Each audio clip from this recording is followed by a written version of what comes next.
கர்த்தருக்கு சூத்திரம். இன்று கர்த்தர் நம்மோடு பேச விரும்புகிற வார்த்தை மெய்யான விடுதலை. ஆமேன். கர்த்தர் உங்களுக்கு மெய்யான விடுதலை தரேன்னு சொல்றாருங்க. எதுல இருந்து?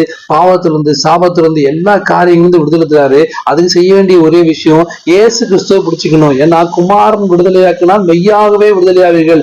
அவர் தான் நமக்கு தன்னுடைய சொந்த ரத்தத்தை உங்களுக்காக எனக்காக சிந்தி மறித்து மறுபடியும் உயிரோடு இருந்து உங்களுக்காக எனக்காக என்ன பண்ணாரு?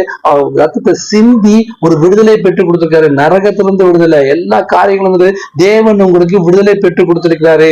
அது மட்டும் இல்லாம ஆவியானது எங்க உண்டோ அங்கு விடுதலையும் உண்டு சொல்லி வசனம் சொல்லுதுங்க. பரிசுத்தாவியை பிடித்துக் கொண்டு அவருடைய ஆலோசனை நடந்து அபிஷேகத்தை நிரம்பி நிரம்பி நிரம்பி ஜெபித்தின வாழ்க்கை நடத்தும் போது மெய்யான விடுதலை கிடைக்கும். எந்த காரியத்திலிருந்து? பாவத்திலிருந்து விடுதலை, சாபத்திலிருந்து விடுதலை, நஷ்டத்திலிருந்து விடுதலை, தரித்திலிருந்து விடுதலை, கண்ணியிலிருந்து விடுதலை, வியாதியிலிருந்து விடுதலை, பாடுகள், உபத்திரவங்கள், அவமானங்கள், தரித்திரங்கள், எல்லா காரியங்களிலிருந்து கர்த்தர் உங்களுக்கு மிகப்பெரிய விடுதலை தரப்படுறாரு. இன்னைக்கு மட்டும் இல்ல, நாளைக்கு மட்டும் நித்தியமா விடுதலை தருவாரு. மெய்யான விடுதலை.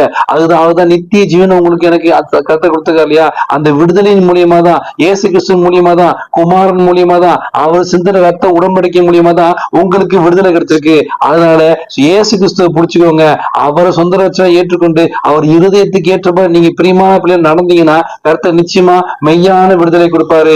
இயேசு கிறிஸ்து மட்டும் இல்லாம அவர் பரிசுத்தாவியான துணியோடு ஜெபிக்கும் போது அவர் உங்களுக்கு எல்லா காரியங்களும் விடுதலை, கண்ணீர்கள், கவலைகள், உபத்திரவங்கள், பாடுகள், சோதனைகள், எல்லா காரியங்களும் கர்த்தர் விடுதலை கொடுத்து மெய்யான விடுதலை கொடுத்து கர்த்தர் சந்தோஷத்தை, சமாதானத்தை, ஆசீர்வாதத்தையும் இன்றைக்கு கர்த்தர் கொடுக்கப்படுறாரு. விடுதலை பெற்றுக் கொள்ளுங்கள். கர்த்தர் இன்றைக்கு உங்களுக்கு மெய்யான விடுதலை தர காத்திருக்கார். ஆமென்.